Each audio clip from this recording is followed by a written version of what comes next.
Hi friends, പുതിയൊരു സ്റ്റോറിയിലേക്ക് എല്ലാവർക്കും സ്വാഗതം. അങ്ങനെ പാർട്ടിക്കാരും സമുദായക്കാരും ശരണ്യയുടെ വീട്ടിലേക്ക് വരുന്നുണ്ട്. വന്ന പാടെ തന്നെ അവർ ശരണ്യയുടെ അച്ഛനോടും അമ്മയോടും ആങ്ങളമാരോടുമൊക്കെ തട്ടിക്കയറുന്നുണ്ട്. നിങ്ങൾക്ക് വേണ്ടിയിട്ടല്ലേ ഞങ്ങളിതൊക്കെ ചെയ്തത്, എന്നിട്ടും നിങ്ങളുടെ കൊച്ച് കോടതി വന്ന് എന്തൊക്കെയാണ് പറഞ്ഞത്? 4 പേരും പ്രതിപ്പട്ടികയിൽ ഉൾപ്പെടുത്തിയാൽ മാത്രമേ കേസ് വേണ്ട രീതിയിൽ ബലപ്പെടുകയുള്ളൂ എന്ന് നിങ്ങളുടെ മകളോട് എത്ര തവണ പറഞ്ഞതാ? എന്നിട്ടും അവൾ കോടതിയിൽ വന്നപ്പോൾ മൊഴിമാറ്റി പറഞ്ഞില്ലേ? അതൊക്കെ നിങ്ങളുടെ പിടിപ്പേട് കൊണ്ട് സംഭവിച്ചതാ. നിങ്ങളുടെ മകൾക്ക് വേണ്ട രീതിയിൽ ഉപദേശം നൽകിയില്ല. ഇപ്പം കണ്ടില്ലേ, 4 പേരിൽ ഒരാൾക്ക് ജാമ്യം കിട്ടി. ഇനിയിപ്പോൾ എന്തൊക്കെയാണ് സംഭവിക്കുന്നതെന്ന് കണ്ടറിയണം. ശരണ്യയുടെ അച്ഛനോട് പാർട്ടിക്കാർ പറയുന്നുണ്ട്, പ്രഭാകര, നീ ഞങ്ങളോട് വല്ലാത്തൊരു ചെയ്താണ് ചെയ്തത്. എല്ലാവരുടെ മുന്നിൽ ഞങ്ങൾ നാണം കിട്ടുപോയി. നിൻ്റെ ഈ മകൾക്ക് വേണ്ടി ഞങ്ങൾ കഷ്ടപ്പെട്ടതൊക്കെ വെറുതെ ആയിപ്പോയില്ലേ? എല്ലാം തകർന്നടിഞ്ഞു പോയില്ലേ? അതിജീവിതയ്ക്ക് വേണ്ടി ഞങ്ങൾ സെക്രട്ടേറിയറ്റിലും കളക്ടറേറ്റിലും ഒക്കെ പോയി സമരം ചെയ്തു, നിരാഹാരം കിടന്നു. എന്നിട്ടും ഞങ്ങൾ എന്തെല്ലാം പ്രക്ഷോഭങ്ങൾ നടത്തി, ബക്കറ്റ് പിരിവ് നടത്തി. അതെല്ലാം നിൻ്റെ മകളുടെ ഭാവിക്ക് വേണ്ടിയിട്ടായിരുന്നു. എന്നിട്ടും അവസാന നിമിഷം എല്ലാം ഇങ്ങനെയായി പോയല്ലോ പ്രഭാകര. എന്തായാലും ഒരു കാര്യം സമ്മതിച്ചേ പറ്റുള്ളൂ. നിൻ്റെ മകളുടെ അഹങ്കാരം, മാനഭംഗത്തിന് ഇരയായവളാണെന്നുള്ള വിചാരം അവൾക്കുണ്ടോ? ധൈര്യത്തോടെ അവൾ ജഡ്ജിയുടെ മുമ്പിൽ സത്യങ്ങൾ വിളിച്ച് പറയാൻ പോയിരിക്കുന്നു. അങ്ങനെ പറഞ്ഞതുകൊണ്ട് ഇപ്പം അവൾക്ക് എന്താ സംഭവിച്ചതെന്ന് കണ്ടില്ലേ? 4 പേരിൽ ഒരാൾ രക്ഷപ്പെട്ടു. ഇനി മറ്റു 3 പേർക്ക് വേണ്ടി എന്തെങ്കിലും അട്ടിമറി നടക്കുമെന്ന് കണ്ടറിയണം. അതോ ഇനി ഞങ്ങളറിയാതെ ആ സ്വർണ്ണക്കടക്കാരൻ നിനക്ക് വല്ലതും തന്നു പ്രഭാകര? അല്ല, എത്ര ലക്ഷം തന്നു? നിനക്കും നിൻ്റെ മക്കൾക്കും ജീവിക്കാനുള്ളതൊക്കെ അവർ തന്നോ? അതുകൊണ്ടാണോ നീ നിൻ്റെ മകളെപ്പറ്റി മുഴുവാക്കി പറയിപ്പിച്ചത്? അല്ല, ഞങ്ങൾക്ക് സത്യം അറിയില്ലല്ലോ, അതുകൊണ്ട് ചോദിച്ചതാ എന്നിങ്ങനെ പരിഹാസ രൂപേണ അവർ ചോദിക്കുന്നുണ്ട്. പാർട്ടിക്കാരുടെയും സമുദായക്കാരുടെയും ഇതേപോലെ പരിഹാസം നിറഞ്ഞ രീതിയിലുള്ള ഓരോ ചോദ്യവും കേട്ട് ശരണ്യയുടെ അമ്മയും അച്ഛനും ഒരുപാട് വിഷമിക്കുന്നുണ്ട്. കോടതിയിൽ എന്താ പറയേണ്ടതെന്ന് ശരണ്യയുടെ ഒരുപാട് തവണ പറഞ്ഞു കൊടുത്തതാണ്. ഞങ്ങൾ പറഞ്ഞത് കേട്ട് അത് തന്നെ അവൾ കോടതിയിൽ പറയുന്നതാണ് ഞങ്ങൾ വിശ്വസിച്ചിരുന്നത്. എന്നാൽ എല്ലാത്തിനും കാരണം അലീനയാണ്. ആ സ്വർണ്ണക്കടക്കാരൻ്റെ വീട്ടിൽ നിന്ന് വന്ന ജോലിക്കാരിയില്ലേ, അവൾ ഒരൊറ്റ കാരണമാണ് എൻ്റെ മകൾ കോടതിയിൽ മൊഴിമാറ്റി പറഞ്ഞത്. ഇനി അവളിങ്ങോട്ട് വരട്ടെ, അവളെ ഇനി വെറുതെ വിടുകയല്ല. അവളിങ്ങോട്ട് വന്നാൽ അവളെ ഇനി ഈ കോളനിയിലേക്ക് പോലും കടത്തില്ല. അവൾ കാരണം എന്തൊക്കെയാണ് ഞങ്ങൾ അനുഭവിക്കുന്നതെന്ന് കണ്ടില്ലേ? എൻ്റെ മകളെ ആശ്വസിപ്പിക്കാനും സമാധാനിപ്പിക്കാനും ഒക്കെയാണ് വരുന്നതെന്ന് പറഞ്ഞ് അവൾ സൂത്രത്തിൽ അവളുടെ കാര്യം നേടിയെടുത്തത് കണ്ടില്ലേ? അവൾ ജോലിക്ക് നിൽക്കുന്ന വീട്ടിലെ പയ്യനെയല്ലേ അവൾ നിഷ്പ്രയാസം ഇറക്കിക്കൊണ്ട് പോയത്? ഇവിടെ ഇപ്പോൾ ആരാ പ്രഭാകര തോറ്റത്? ഇവിടെ നിങ്ങൾ തന്നെയാണ് തോറ്റത്. നിങ്ങൾക്ക് വേണ്ടി കൂടെ നിന്ന് എല്ലാവരെയും നിങ്ങൾ തോൽപ്പിച്ചു. ഇനിയിപ്പോൾ ഞങ്ങൾക്ക് ഒന്നും തന്നെ ചെയ്യാനില്ല. പാർട്ടിക്കാർക്കിടയിലും സമുദായക്കാർക്കിടയിലും എന്തായാലും നല്ല എതിർപ്പ് തന്നെയാണ് വന്നിരിക്കുന്നത്. ഇനി ശരണ്യയ്ക്ക് വേണ്ടി ഒന്നും തന്നെ ചേരുന്നെന്നാണ് എല്ലാവരും പറയുന്നത്. ഇനി ശരണ്യയുടെ ഈ കേസിൽ ഇടപെടാൻ പാടില്ലെന്ന് പാർട്ടി നേതൃത്വം പോലും പറഞ്ഞു കഴിഞ്ഞു. അതുകൊണ്ട് ഞങ്ങൾക്കിനി ഒന്നും തന്നെ ചെയ്യാനില്ല പ്രഭാകര. നിൻ്റെ മകൾ കാരണം തന്നെ നിൻ്റെ കുടുംബം നശിച്ചു പോയെന്ന് നീ ഓർത്താൽ മതി. നിൻ്റെ മകൾ എല്ലാം കാണട്ടെ. 4 വശത്തിൽ നിന്നുമുള്ള എല്ലാ സഹായങ്ങളും ഒറ്റയടിക്കല്ലേ നിന്നുപോയത്? അവൾക്ക് നല്ലൊരു ജോലി ഞങ്ങൾ വാഗ്ദാനം ചെയ്തതല്ലായിരുന്നോ? അതേപോലെ നിനക്ക് നിൻ്റെ കുടുംബത്തിനും കഴിഞ്ഞു പോകാനുള്ളതൊക്കെ ഇതിൽ നിന്ന് കിട്ടുകയില്ലായിരുന്നോ? എല്ലാം തുലച്ചു കളഞ്ഞില്ലേ? അതുകൊണ്ട് ഇനി ഞങ്ങളോടൊന്നും പറഞ്ഞിട്ട് ഒരു കാര്യമില്ല പ്രഭാകര. ഇനി എന്തായാലും നിൻ്റെ മകളുടെ കാര്യത്തിൽ ഞങ്ങൾ ഇടപെടില്ല എന്നും പറഞ്ഞ് അവർ പോകുന്നുണ്ട്. അക്കൂട്ടത്തിൽ തന്നെ ഒരു സ്ത്രീ പറയുന്നുണ്ട്, എന്തായാലും ഞാൻ അവളെ ഒന്ന് കണ്ടിട്ട് വരാമെന്നും പറഞ്ഞ് അകത്തേക്ക് അവളുടെ അരികിലേക്ക് കയറി ചെല്ലുന്നുണ്ട്. എന്നിട്ട് ശരണ്യയുടെ നേരെ നല്ലപോലെ തട്ടിക്കയറുന്നുണ്ട്. നിന്നോട് ഞാൻ പറഞ്ഞതല്ലേടി നീ അതിജീവിതയാണെന്ന്. എന്നിട്ടും എന്ത് ധൈര്യത്തിലാടി നീ കോടതിയിൽ മൊഴിമാറ്റി പറഞ്ഞത്? ഇത്രയും ആൾക്കാരും നിനക്ക് വേണ്ടിയിട്ടല്ലേ? പ്രക്ഷോഭങ്ങളും സമരങ്ങളും ഒക്കെ നടന്ന സമയത്ത് അവരുടെ കഷ്ടപ്പാടിനെ ഒരു ശകലം പോലും വിലവെക്കാതല്ലേ നീ കോടതിയിൽ പോയി സത്യങ്ങൾ വിളമ്പാൻ നിന്നത് എന്നൊക്കെ ചോദിച്ചുകൊണ്ട് ശരണ്യയുടെ നേരെ അവർ തട്ടിക്കയറുന്നുണ്ട്. കോടതിയിൽ ചെന്ന് ഞെളിഞ്ഞ് സത്യം പറഞ്ഞതുകൊണ്ട് ഇനി നിൻ്റെ കൂടെ ആരും തന്നെ നിൽക്കില്ല. നിനക്ക് നല്ലൊരു ജോലിയും ജീവിതവും ഒക്കെ എല്ലാവരും വാഗ്ദാനം ചെയ്തതല്ലേ? അതുപോലെ വീടും കാര്യങ്ങളും എല്ലാം നിനക്ക് വാഗ്ദാനം ചെയ്തതല്ലേ? ഇനി അതൊന്നും നടക്കില്ല. ഇനി നിൻ്റെ ഒരു കാര്യത്തിനും സഹായിക്കാൻ ഞങ്ങളെ ആരും ഉണ്ടാവില്ല. അതിജീവിത എന്ന പേരിൽ ഒരു കഷ്ടപ്പാടും കൂടാതെ നിനക്ക് രക്ഷപ്പെടാമായിരുന്നല്ലോ. അതുപോലെ നിൻ്റെ കുടുംബവും രക്ഷപ്പെട്ടേനെ. എല്ലാം തൊലച്ചതും നീ തന്നെയാണ്. അല്ല, ആ സ്വർണ്ണപ്പണിക്കാരൻ നിനക്ക് എത്ര രൂപ ഓഫർ ചെയ്തിട്ടുണ്ട്? എത്ര ലക്ഷം തരാമെന്ന് പറഞ്ഞിട്ടുണ്ട്? അങ്ങനെ എന്തെങ്കിലും ഓഫർ ചെയ്തുകൊണ്ടായിരിക്കുമല്ലോ നീ ഇപ്പോൾ കോടതിയിൽ മൊഴിമാറ്റി പറഞ്ഞത്. അയാൾ എന്തൊക്കെ വാഗ്ദാനങ്ങളാണ് നിനക്ക് തന്നിട്ടുള്ളത്? പുതിയ വീട് വാങ്ങി തരാമെന്നോ, അതോ അയാളുടെ ടെക്സ്റ്റൈൽസിലോ ഷോപ്പിലോ എന്തിലേലും ഒക്കെ നിനക്ക് വല്ല ജോലിയും തരാമെന്ന് പറഞ്ഞോ, അതോ ലക്ഷങ്ങളുടെ ചെക്കാണോ അവർ കൈമാറിയത് എന്നൊക്കെ ഇങ്ങനെ പരിഹാസത്തോടു കൂടി തന്നെ ശരണ്യോട് ചോദിക്കുന്നുണ്ട്. അപ്പോൾ ശരണ്യ പറയുന്നുണ്ട്, ഇല്ല, അവരെന്നോട് ഒരു പ്രലോഭനങ്ങളുമായിട്ട് എൻ്റെ അടുക്കിലേക്ക് വന്നിട്ടില്ല, ഒരു വാഗ്ദാനങ്ങളും എനിക്ക് നൽകിയിട്ടുമില്ല. ഈ കേസിൻ്റെ കാര്യത്തെപ്പറ്റി സംസാരിക്കാനായിട്ട് അവരാരും എൻ്റെ അടുക്കിലേക്ക് വന്നിട്ടില്ല. അലീന ചേച്ചി വന്നതാണെങ്കിൽ എനിക്കൊരു ധൈര്യം തരാൻ വേണ്ടി മാത്രമാണ്. എന്നെ ഒന്ന് ആശ്വസിപ്പിക്കാനും എനിക്കൊരു സമാധാനം തരാനും എന്നെ ജീവിതത്തിലേക്ക് കൈപിടിച്ചുയർത്താനും വേണ്ടിയിട്ടാണ് അലീന ചേച്ചി വന്നത്. എത്ര വെല്ലുവിളികൾ നേരിടേണ്ടി വന്നാലും പഠിച്ച് നല്ലൊരു ജോലി മേടിച്ച് ഈ കുടുംബം നിലനിർത്തണമെന്നാണ് അലീന ചേച്ചി എനിക്ക് പറഞ്ഞു തന്നത്. അല്ലാതെ രോഹിത് നിരപരാധിയാണെന്നറിഞ്ഞ് അവനെ രക്ഷിക്കാൻ വേണ്ടി മുഴുവറ്റി പറയണമെന്നോ ഒന്നും ഒരിക്കലും എന്നോട് ഇതുവരെയും അലീന ചേച്ചി പറഞ്ഞിട്ടില്ല. അല്ലാതെ വാഗ്ദാനങ്ങൾ ചെയ്യണമെന്നോ മൊഴിമാറ്റി പറയണമെന്നോ ഒന്നും ഞങ്ങളുടെ ഇരിക്കാൻ പറഞ്ഞിട്ട് പോലുമില്ല. എന്തിനാണ് വെറുതെ നിരപരാധിയായിട്ടുള്ള ഒരാളെ ഈ കേസിലേക്ക് വലിച്ചഴിച്ചിടുന്നത്? അയാളുടെ ജീവിതം കൂടി എൻ്റെ ജീവിതം പോലെ ഇല്ലാതാക്കണം എന്നോർത്താണ് ഞാൻ കോടതിയിൽ സത്യം പറഞ്ഞത്. എൻ്റെ മനസ്സാക്ഷിക്ക് ചേർന്ന കാര്യം മാത്രമേ ഞാൻ ചെയ്തിട്ടുള്ളൂ. നിരപരാധിയായ ഒരാളെ ജയിലിൽ കയറ്റണമെന്ന് എനിക്കൊരാഗ്രഹവുമില്ലായിരുന്നു. അതുകൊണ്ടാണ് ഞാൻ കോടതിയിൽ സത്യം പറഞ്ഞത് എന്നൊക്കെ ശരണ്യ എല്ലാവരുടെ മുന്നിൽ വിളിച്ച് പറയുന്നത് കേട്ടിട്ട് അവർ പറയുകയാണ്, അതിന് കൊച്ചേ, നിനക്ക് എന്തറിയാം? ജീവിതം തുടങ്ങിയിട്ടല്ലേ ഉള്ളൂ, ഒന്നും ആയിട്ടില്ല. ഒന്നുമില്ലെങ്കിലും നീ കൂട്ടമാനഭംഗത്തിന് ഇരയായ ഒരു പെൺകുട്ടിയാണെന്നുള്ളൊരു ഓർമ്മ വേണം. ഇനി എല്ലായിടത്തും നീ അങ്ങനെ തന്നെയല്ലേ അറിയപ്പെടാൻ പോകുന്നത്. അതിനി നിൻ്റെ ജീവിതത്തിൽ നിന്ന് ഒരിക്കലും മാറാനൊന്നും പോകുന്നില്ല. പിന്നെ എന്തിനാ കൊച്ചേ നീ വെറുതെ ഈ വയസ്സറാം കാലത്ത് നിൻ്റെ അച്ഛനെ അമ്മയെ ഇങ്ങനെ ബുദ്ധിമുട്ടിക്കുന്നത്? നീ കാരണം നിൻ്റെ ആങ്ങളന്മാർക്ക് കൂടിയാണ് നാണക്കേടായത്. അവന്മാരൊക്കെ ഇനി പുറത്തിറങ്ങി പല ജോലിക്കും പോയേണ്ടതല്ലേ? നീ കാരണം അവന്മാരും കൂടിയാണ് ഈ പരിഹാസങ്ങളൊക്കെ കേൾക്കേണ്ടി വരുന്നത്. ഇനിയിപ്പോൾ പറഞ്ഞിട്ടെന്നാ കാര്യം? ഞങ്ങളുടെ ഭാഗത്തുനിന്ന് ഇനിയൊരു സഹായം ഉണ്ടാവില്ല. ഞങ്ങളതൊക്കെ സ്റ്റോപ്പ് ചെയ്തു. ഇനി ഈ കേസിൻ്റെ കാര്യത്തിൽ എന്തൊക്കെ സംഭവിച്ചാലും ഞങ്ങൾ അതിലൊന്നും ഇടപെടില്ല എന്ന് പറഞ്ഞിട്ട് അവരവിടെ നിന്ന് പോകുവാണ്. അവർ പോകുമ്പോൾ തന്നെ ശരണ്യയുടെ അച്ഛനെയും അമ്മയും അതേപോലെ സഹോദരങ്ങളൊക്കെ ഒരു പുച്ഛഭാഗത്തോടു കൂടി നോക്കിയിട്ടാണ് അവർ പോകുന്നത്. അവർ പോയതിനു ശേഷം ഗോപനും ശരണ്യയുടെ അച്ഛനും അമ്മയും ഒക്കെ ശരണ്യയുടെ മേലെ തട്ടിക്കയറുന്നുണ്ട്. നീ ഒറ്റയൊരുത്തി കാരണമാണ് ഇതെല്ലാം സംഭവിച്ചത്. നീ എന്തിനാടി കോടതിയിൽ വഴിമാറ്റി പറയാൻ പോയത്? കണ്ടില്ലേ, എല്ലാവരും വായിലിരിക്കുന്ന മൊത്തം കേൾക്കുന്നത് ഞങ്ങൾക്കിനി പുറത്തിറങ്ങി നടക്കാൻ പറ്റുമോ? അവരുടെ കയ്യിൽ നിന്ന് ലക്ഷങ്ങൾ കൈപ്പറ്റിയത് കൊണ്ടാണ് നീ കോടതിയിൽ മൊഴിമാറ്റി പറഞ്ഞതെന്നാണ് അവരുടെ ധാരണ. എന്നാൽ സത്യം എന്താണെന്ന് അത് നമുക്ക് മാത്രമല്ലേ അറിയുള്ളൂ. നാട്ടിലത്തെ ചൂട് പിടിച്ച വാർത്ത ഇതായിരിക്കും. നീ മൊഴിമാറ്റി പറഞ്ഞത് അവരുടെ പ്രലോഭനങ്ങൾക്ക് വഴങ്ങി തന്നെയാണെന്ന് നാളെ പറഞ്ഞുണ്ടാക്കും. നീ ഇനി ഇവിടെ നിന്ന് എങ്ങും പോകുകയും വേണ്ട, ആരും കാണുകയും വേണ്ട എന്നൊക്കെ ദേഷ്യപ്പെട്ട് ശരണ്യയുടെ അച്ഛൻ പറയുകയാണ്. അപ്പോൾ ശരണ്യ പറയുന്നുണ്ട്, അച്ഛാ, നിങ്ങൾ എന്തിനാണ് എന്നോട് ദേഷ്യപ്പെടുന്നത്? ഞാൻ സത്യം പറഞ്ഞതാണോ ഇപ്പോൾ വലിയ തെറ്റായിപ്പോയത്? ഒരു തെറ്റും ചെയ്യാത്ത ഒരാളെ എങ്ങനെ അച്ഛാ ജയിലിലേക്ക് പറഞ്ഞയക്കാൻ പറ്റുന്നത്? നമ്മൾ എങ്ങനെ അയാളെ ശിക്ഷിക്കാൻ പറ്റും? അയാൾ നിരപരാധിയല്ലേ? ഒരു തെറ്റും ചെയ്യാത്ത ആളെ കോടതിയിൽ ജയിലിലേക്ക് പറഞ്ഞു വിട്ടിട്ട് മനസ്സമാധാനമായിട്ട് നമുക്ക് എങ്ങനെ കഴിയാൻ പറ്റും? ഞാൻ എൻ്റെ മനസ്സാക്ഷിക്ക് ശരിയെന്ന് തോന്നിയത് മാത്രമേ ഞാൻ ചെയ്തിട്ടുള്ളൂ. അല്ല, നമ്മൾ എന്തിനാച്ചാ ഈ സമുദായക്കാരെയും പാർട്ടിക്കാരെയൊക്കെ ഇങ്ങനെ പേടിക്കുന്നത്? അവർ പറഞ്ഞാൽ അത് പറഞ്ഞിട്ട് പോട്ടെ എന്ന് വെക്കണം. നമ്മൾ എന്തിനു വിഷമിക്കണം?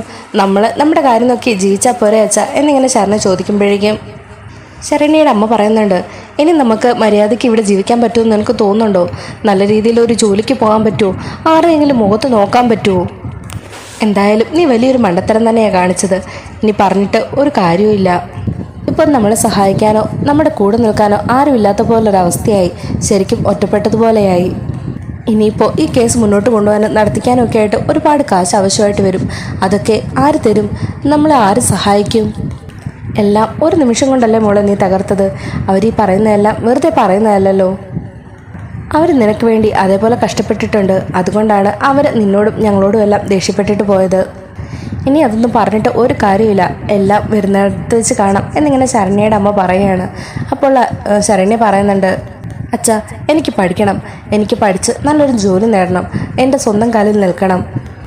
ഞാൻ ആഗ്രഹിച്ചതുപോലെ ജീവിതത്തിൽ ഒരുപാട് ഉയരങ്ങളിലേക്ക് എനിക്ക് എത്തണം എന്നൊക്കെ ഇങ്ങനെ ശരണ്യ പറയുമ്പോഴേക്കും ഗോപൻ പറയുന്നുണ്ട്, അതൊന്നും നടക്കുമെന്ന് തോന്നില്ല. നീ വീടിൻ്റെ വെളിയിലേക്ക് ഇറങ്ങിയേക്കരുത്. ഇതിനകത്ത് തന്നെ നീ ഇരുന്നാൽ മതി. പഠിച്ചിട്ടിനി നീ എന്നാ ചെയ്യാൻ പോവാ? നിനക്ക് നല്ലൊരു പേര് കിട്ടിയില്ലേ, അതിജീവിത. ആ പേരും വെച്ച് നീ പാർട്ടിക്കാരും സമുദായക്കാരും പറയുന്നതനുസരിച്ച് കോടതി മൊഴി മാറ്റി പറയാതിരിക്കുമായിരുന്നെങ്കിൽ നിനക്കിപ്പോൾ നല്ലൊരു ജോലി കിട്ടത്തില്ലായിരുന്നോടി. എന്ത് നല്ല ജോലി? ഒരു ഗസ്റ്റ് ഹൗസ് തൂക്കുന്നതാണോ ഏട്ടാ നല്ല ജോലി? അതിനു വേണ്ടിയിട്ടാണോ ഞാൻ ഈ 10ാം ക്ലാസ്സിലും +2നും ഒക്കെ നല്ല മാർക്ക് വാങ്ങിയത്? എന്നിങ്ങനെ ശരണ്യ ചോദിക്കുമ്പോഴത്തേനും ആകപ്പാടെ ഒരു നിസ്സഹായ അവസ്ഥയിലാണ് ശരണ്യയുടെ അച്ഛൻ നിൽക്കുന്നത്. പക്ഷേ എന്ത് ചെയ്യാനാണ്, എല്ലാം കൈവിട്ടു പോയി. ഇനിയൊന്നും നോക്കിയിരുന്നിട്ട് ഒരു കാര്യവുമില്ല. ഇന്ന് നിനക്ക് പഠിക്കാനൊന്നും കഴിയില്ല മോളെ, പുറത്തിറങ്ങി നല്ല രീതിയിൽ പഠിക്കാനൊന്നും ഇനി ആരും നിന്നെ സമ്മതിക്കില്ല എന്നും പറഞ്ഞിട്ട് അയാൾ അവിടെ നിന്ന് എഴുന്നേറ്റ് പോവുകയാണ്. ശരണ്യ സങ്കടം സഹിക്കാനാവാതെ കരഞ്ഞുകൊണ്ട് ശരണ്യയുടെ അമ്മയോട് പറയുന്നുണ്ട്, അമ്മേ എനിക്ക് പഠിക്കണോ അമ്മേ, പഠിച്ച് നല്ലൊരു ജോലിയിലെത്തണം. ഒരു തൂപ്പുകാരിയാവാൻ വേണ്ടിയിട്ടാണോ അമ്മേ ഞാൻ ഇത്രയും നാളും പഠിച്ചത്, ഇത്രയും നന്നായി മാർക്ക് മേടിച്ചത്. എനിക്ക് പഠിക്കണം, ഇനിയും പഠിച്ച് നല്ലൊരു നിലയിലെത്തണം. ഞാൻ ആഗ്രഹിച്ചതുപോലെ, ഞാൻ സ്വപ്നം കണ്ടതുപോലെ എനിക്ക് ജീവിതത്തിലേക്ക് എത്തിപ്പിടിക്കണം എന്നിങ്ങനെ ശരണ്യ പറയുമ്പോഴത്തേക്കും ശരണ്യയുടെ അമ്മ പറയുന്നുണ്ട്, മോളെ നീ ഇങ്ങനൊന്നും പറയാതെ ഇനി അതൊന്നും നടക്കുമെന്ന് തോന്നുന്നില്ല. നിൻ്റെ ജീവിതത്തിൽ അതൊന്നും വിധിച്ചിട്ടില്ല എന്ന് നീ ഞാൻ കരുതിയാൽ മതി. അത്രയും കാശൊന്നും മുടക്കി പഠിപ്പിക്കാനുള്ള സാമർത്ഥ്യമൊന്നും നമുക്കില്ലല്ലോ മോളെ, അതുകൊണ്ട് നീ അതങ്ങ് മറന്നേരെ. ഇനി നമ്മളെ സപ്പോർട്ട് ചെയ്യാനോ സഹായിക്കാനോ ഒന്നും ഒരു മനുഷ്യനും നമ്മുടെ കൂടെ നിൽക്കില്ല. അതുകൊണ്ട് ഇനി അങ്ങനെയുള്ള ആഗ്രഹങ്ങളൊന്നും നീ വെച്ച് പുലർത്തണ്ട, അത് നീ മറന്നേരെ എന്ന് പറഞ്ഞിട്ട് ശരണ്യയുടെ അമ്മയും പോവുകയാണ് അവിടെ നിന്ന്. എന്തായാലും ശരണ്യ മനസ്സിൽ ചിന്തിക്കുകയാണ്, അലീന ചേച്ചിയെ വിളിക്കാം. അലീന ചേച്ചി വിളിച്ചാൽ കുറച്ച് മനസ്സമാധാനമെങ്കിലും എനിക്ക് കിട്ടുമല്ലോ എന്നും പറഞ്ഞ് അലീനയെ വിളിക്കുന്നുണ്ട്. അലീനെ വിളിക്കുമ്പോൾ തന്നെ ശരണ്യ അവിടെ നടന്ന കാര്യങ്ങളെല്ലാം തന്നെ പറയുന്നുണ്ട്. സമുദായക്കാരും പാർട്ടിക്കാരും പോലീസുകാരും വന്ന് പറഞ്ഞതും അവളുടെ അച്ഛനും അമ്മയും പറഞ്ഞതും അങ്ങനെ എല്ലാ കാര്യങ്ങളും തന്നെ ശരണ്യ അലീനയോട് പറയുന്നുണ്ട്. അതുപോലെ മൊഴിമാറ്റി പറഞ്ഞത് പ്രലോഭനങ്ങൾക്ക് വഴങ്ങിയാണെന്നും ഞങ്ങൾ ലക്ഷക്കണക്കിന് കാശ് മേടിച്ചിട്ടാണ് അങ്ങനെ പറഞ്ഞതെന്നൊക്കെയാണ് ഇവിടെ എല്ലാവരും പറയുന്നതെന്ന് പറഞ്ഞാൽ അലീന കരയുന്നുണ്ട്. അതൊക്കെ ഓർക്കുമ്പോൾ തന്നെ എനിക്ക് പേടിയാണ് ചേച്ചി, അങ്ങനെ ഒരു സംഭവം തന്നെ നടന്നിട്ടില്ലല്ലോ ചേച്ചി. ഈ ആൾക്കാരൊക്കെ എന്തിനാ ഇങ്ങനെയൊക്കെ ഓരോന്ന് പറഞ്ഞൊപ്പിക്കുന്നതെന്ന് എനിക്ക് ഓർക്കാൻ കൂടി കഴിയുന്നില്ല ചേച്ചി. എന്നിട്ടും അതിലൊരു സ്ത്രീ എൻ്റെ അരികിലേക്ക് കയറി വന്നിട്ട് എന്നെ തല്ലിയില്ലെന്നേ ഉള്ളൂ.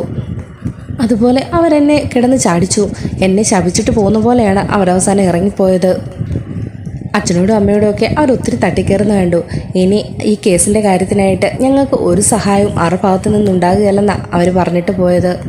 ഇനി എന്ത് ചെയ്യുന്നോർത്ത് അച്ഛനും അമ്മയും ആകെപ്പാടെ ടെൻഷൻ അടിച്ചിരിക്കുക ചേച്ചി. എന്നെ കുറേ ചീത്ത പറഞ്ഞു. എനിക്ക് എന്ത് ചെയ്യാൻ കഴിയും? ഞാൻ അപ്പോഴും എൻ്റെ നിലപാടിൽ ഉറച്ചു തന്നെ നിന്നു. അച്ഛനോടും അമ്മയോടും പാർട്ടിക്കാരോടും ആ വന്ന പെണ്ണിമ്പിള്ളയോടും ഒക്കെ ഞാൻ ചോദിച്ചു, ഞാൻ സത്യം പറഞ്ഞതാണോ നിങ്ങൾക്കൊക്കെ ഇപ്പോൾ വലിയ തെറ്റായിപ്പോയത്? അതുകൊണ്ടാണോ നിങ്ങളൊക്കെ എന്നോട് ഇങ്ങനെ ദേഷ്യപ്പെടുന്നത്? അവരാരും ഞാൻ സന്തോഷത്തോടെ ഇരിക്കുന്നത് കാണാൻ ഇഷ്ടപ്പെടുന്നില്ല. എപ്പോഴും ഞാൻ അതിജീവിതയായിട്ട് ഒതുങ്ങിക്കൂടണമെന്നാണ് അവരുടെയൊക്കെ ആഗ്രഹം. എനിക്കതിന് കഴിയില്ല ചേച്ചി. ഞാൻ ആഗ്രഹിച്ചതുപോലെ തന്നെ എനിക്ക് പഠിച്ച് നല്ലൊരു നിലയിലെത്തണം. എനിക്ക് സ്വന്തം കാലിൽ നിൽക്കണം. ഞാൻ സ്വപ്നം കണ്ടതുപോലൊരു ജീവിതം എനിക്ക് നേടിയെടുക്കണം എന്നൊക്കെ ശരണ്യ പറയുമ്പോൾ അലീന പറയുന്നുണ്ട്, മോളെ നീ ഈ പറഞ്ഞതാണ് ശരി. നമ്മളൊരു ആഗ്രഹവുമായിട്ട് മുന്നോട്ടിറങ്ങുമ്പോൾ അത് തടസ്സപ്പെടുത്താനും നിരുത്സാഹപ്പെടുത്താനും 1000 പേര് കാണും. കൂടെ നിൽക്കാൻ ഒരാൾ പോലും കണ്ടുവെന്ന് പോലും വരില്ല. എന്നാലും നമ്മുടെ ആഗ്രഹം നമ്മൾ കൈവിട്ട് കളയാൻ പാടില്ല. അതിനുവേണ്ടി പ്രയത്നിക്കുക തന്നെ ചെയ്യണം. അതുകൊണ്ട് ഇനി ഒന്നിനെക്കുറിച്ച് മോൾ ഓർത്ത് ടെൻഷനാകണ്ട. മോളിനി പഠിക്കാൻ തുടങ്ങിക്കോ. പഠിച്ച് നല്ല മാർക്ക് തന്നെ വാങ്ങണം. മോൾക്ക് വേണ്ട വഴികളൊക്കെ തന്നെ തുറന്നു വന്നോളും. നമ്മൾ മനസ്സുകൊണ്ട് ഒരു തെറ്റും ചെയ്തിട്ടില്ല എങ്കിൽ ദൈവം നമ്മളെ സഹായിക്കും. അതുകൊണ്ട് ആരെയും ഭയപ്പെടാതെ തന്നെ നീ മുന്നോട്ട് പോവുക. സത്യത്തിന് വേണ്ടി പോരാടുന്നവർക്ക് അതിൻ്റേതായ വഴികൾ ദൈവം തന്നെ തുറന്നു തരും എന്നൊക്കെ പറഞ്ഞ് അവളെ സമാധാനിപ്പിക്കുന്നുണ്ട് അലീന. എനിക്ക് 10ാം ക്ലാസ്സിൽ നല്ല മാർക്കൊക്കെ ഉണ്ടായിരുന്നു ചേച്ചി. അതേപോലെ +2-ന് നല്ല മാർക്ക് കിട്ടുമെന്ന് എനിക്ക് ഉറപ്പുണ്ട്. എന്നാൽ അത് കഴിഞ്ഞ് മുന്നോട്ടുള്ള പഠിത്തത്തിന് എന്ത് ചെയ്യണമെന്ന് ഒരു പിടുത്തവും ഇല്ല. അച്ഛൻ്റെ അമ്മയുടെ ഈ അവസ്ഥയിൽ അതൊന്നും നടക്കുമെന്ന് തോന്നില്ല. അപ്പോൾ അലീന പറയുന്നുണ്ട്, മോൾ അതൊന്നും ഓർത്ത് വിഷമിക്കേണ്ട. ഇപ്പോഴത്തെ ഈ പരീക്ഷയ്ക്ക് പഠിച്ച് നല്ല മാർക്ക് വാങ്ങുക. ബാക്കിയുള്ള കാര്യങ്ങളൊക്കെ അതിൻ്റെ മുറ പോലെ തന്നെ അങ്ങ് നടന്നോളൂ. അങ്ങനെ ഓരോന്നൊക്കെ പറഞ്ഞ് ശരണ്യെ സമാധാനിപ്പിക്കുന്നുണ്ട് അലീന. അങ്ങനെ ഫോൺ വെച്ചതിന് ശേഷം അലീന ഇങ്ങനെ ഓരോന്നൊക്കെ ആലോചിക്കുന്നുണ്ട്. ശരണ്യ പറഞ്ഞ കാര്യങ്ങളെക്കുറിച്ചാണ് അലീന ചിന്തിച്ചുകൊണ്ടിരുന്നത്. കോടതിയിൽ മൊഴിമാറ്റി പറഞ്ഞതിന് ലക്ഷങ്ങൾ പ്രതിഫലം കിട്ടിയെന്നൊക്കെ പറഞ്ഞാണല്ലോ ഈ കേസൊക്കെ പ്രചരിച്ചുകൊണ്ടിരിക്കുന്നത്. എന്നാൽ അങ്ങനെയൊരു സംഭവം നടന്നിട്ടില്ല താനും. എന്നിട്ടും എല്ലാവരും എന്തിനാണ് ഇങ്ങനെ ഇല്ലാക്കഥകളൊക്കെ പറഞ്ഞ് പ്രചരിപ്പിക്കുന്നതെന്നൊക്കെ ആലോചിച്ചുകൊണ്ടിരിക്കുകയാണ് അലീന. ശരണ്യ നല്ലൊരു കുട്ടിയാണ്. അവൾ മുന്നോട്ട് പഠിക്കണമെന്ന് നല്ലപോലെ ആഗ്രഹിക്കുന്നുണ്ട്. എന്നാൽ അവൾ ആഗ്രഹിക്കുന്ന പോലെ പഠിത്തം മുന്നോട്ട് കൊണ്ടുപോകാനൊക്കെ അവൾക്ക് കഴിയുമോ? അതിനുള്ളൊരു സാഹചര്യമൊന്നും അവളുടെ കുടുംബത്തിലില്ലല്ലോ. സാധാരണ ഒരു കൂലിപ്പണിക്കാരൻ മാത്രമാണ് അവളുടെ അച്ഛൻ. 2 സഹോദരന്മാരുമുണ്ട്. ഇപ്പോഴാണെങ്കിൽ അവളുടെ അച്ഛന് നല്ലപോലെ ജോലിക്ക് പോകാൻ പോലും കഴിയുന്നുമില്ല. പിന്നെ എങ്ങനെ ആ കുടുംബം മുന്നോട്ട് പോകും എന്നൊക്കെ അലീന ചിന്തിക്കുന്നുണ്ട്. തന്നെക്കൊണ്ടാവും വിധം എങ്ങനെയെങ്കിലും ആ കുടുംബത്തിനെ രക്ഷിക്കണമെന്നൊക്കെ അലീന ചിന്തിക്കുന്നുണ്ട്. തനിക്ക് ശമ്പളം കിട്ടുമ്പോൾ എല്ലാ പ്രാവശ്യം എല്ലാ അനാഥാലയത്തിൽ എന്തെങ്കിലുമൊക്കെ വാങ്ങിച്ചു കൊടുക്കാറാണ് പതിവ്. അതുപോലെ തന്നെ ഇനി മുതൽ ശരണ്യയ്ക്കും ശരണ്യയുടെ വീട്ടുകാർക്കും വേണ്ട എന്തെങ്കിലുമൊക്കെ സഹായം തന്നെ ചെയ്യാൻ പറ്റുന്നതൊക്കെ ചെയ്തു കൊടുക്കണമെന്ന് അലീന ഇങ്ങനെ മനസ്സിൽ ഉറപ്പിക്കുകയാണ്. അതുമാത്രമല്ല, ഇപ്പം എന്തെങ്കിലും സഹായം അവർക്ക് വേണ്ടി ചെയ്തു കൊടുത്താൽ അത് ശരണ്യ ഒഴിവാറ്റി പറഞ്ഞതിന് പ്രതിഫലമായിട്ട് കൊടുത്താന്നേ നാട്ടുകാർ മൊത്തം പറയുള്ളൂ. അതുകൊണ്ട് ഇപ്പം എന്തായാലും അങ്ങനൊരു സഹായം ചെയ്യാനും കഴിയില്ല. അതുമാത്രമല്ല, ശരണ്യ മുന്നറിയിപ്പായിട്ട് ഒരു കാര്യം കൂടി പറഞ്ഞിരുന്നു. കോടതിയിൽ മൊഴിമാറ്റി പറയാൻ അതിനെ പ്രേരിപ്പിച്ചത് അലീന ചേച്ചിയാണെന്നും അതുകൊണ്ട് അലീന ചേച്ചി ഇനി ഇവിടേക്ക് വന്നാൽ കയറ്റരുതെന്നും ഒക്കെ എല്ലാവരും പറഞ്ഞ കാര്യത്തെപ്പറ്റി അവളിങ്ങനെ ഓർക്കുന്നുണ്ട്. അതുകൊണ്ട് തന്നെ ഉടനെ എങ്ങും അവളുടെ അരികിലേക്ക് പോകാനും കഴിയില്ല. എന്തായാലും അച്ഛൻ വരട്ടെ, അച്ഛനോട് കൂടി ഒന്ന് ആലോചിച്ചിട്ട് എന്താ വേണ്ടതെന്ന് വെച്ചാൽ ചെയ്യാം. അങ്ങനെ വൈകിട്ട് ബാലേന്ദ്രൻ ഷോപ്പിൽ നിന്ന് വന്നതിന് ശേഷം സീരിയസ് ആയിട്ട് തന്നെ അലീന ഇക്കാര്യം ബാലേന്ദ്രനോട് സൂചിപ്പിക്കുന്നുണ്ട്.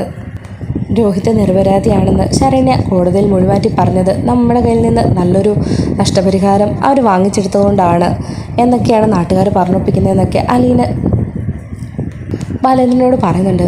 അതുപോലെ കോളനിയിൽ എല്ലാവരും തന്നെ അവരെ ഒറ്റപ്പെടുത്തിയിരിക്കുകയാണ്. പാർട്ടിക്കാർ, സമുദായക്കാരും എല്ലാവരും അവരെ കൈയൊഴിഞ്ഞ അവസ്ഥയിലാണ്.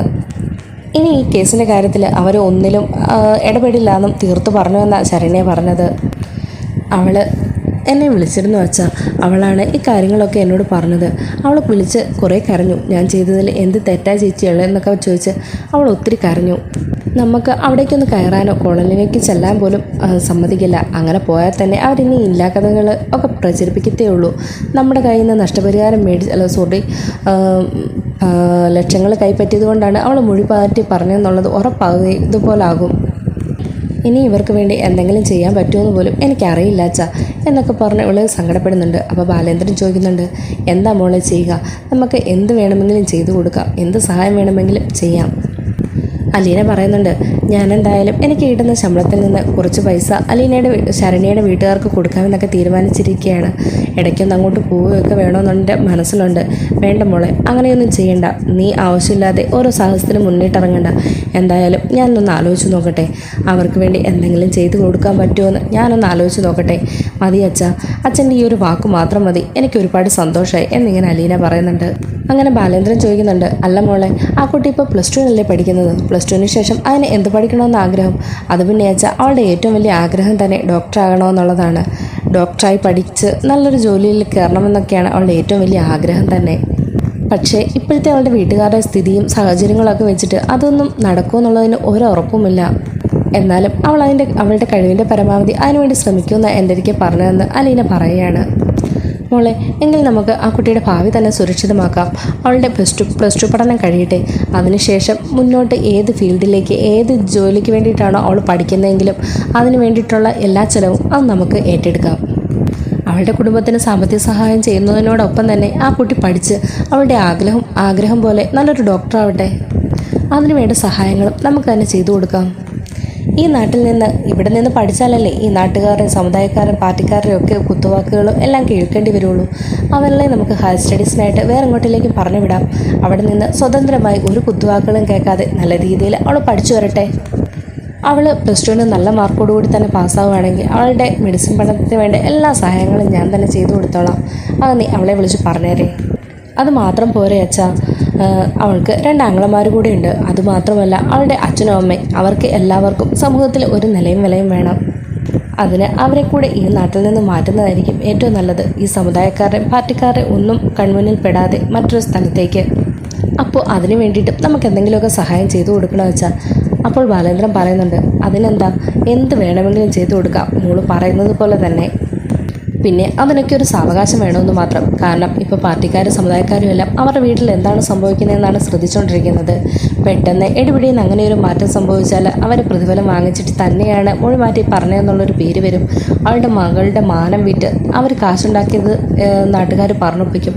അതിനൊരു ഇടവരുത്തേണ്ട. തൽക്കാലം നമുക്കതിനൊരു സാവകാശം ഇടാം.